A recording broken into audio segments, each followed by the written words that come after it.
Professor Mohammad Golam Mostafa Chowdhury sir. নীলফামারীতে যথাযোগ্য মর্যাদা ও গভীর শ্রদ্ধায় পালিত হয়েছে ২৫ মার্চ গণহত্যা দিবস।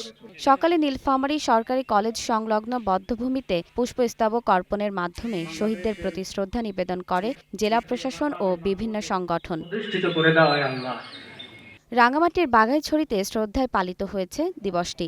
উপজেলা প্রশাসনের উদ্যোগে আয়োজিত আলোচনা সভায় অপারেশন সার্চ লাইটের সে নৃশংসতাকে স্মরণ করেন বক্তারা।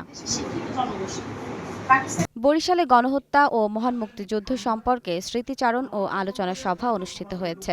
অনুষ্ঠানে বক্তারা ভয়ালো সেই কালরাত্রির স্মৃতিচারণ করেন।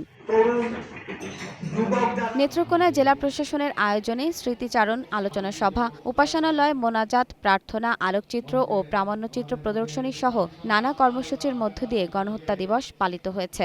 বক্তারা ৭১ এর গণহত্যার আন্তর্জাতিক স্বীকৃতির দাবি জানান।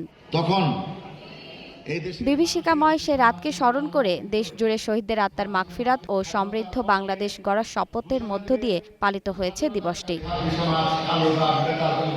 জেরিন জামান, গ্রিন নিউজ ডেস্ক।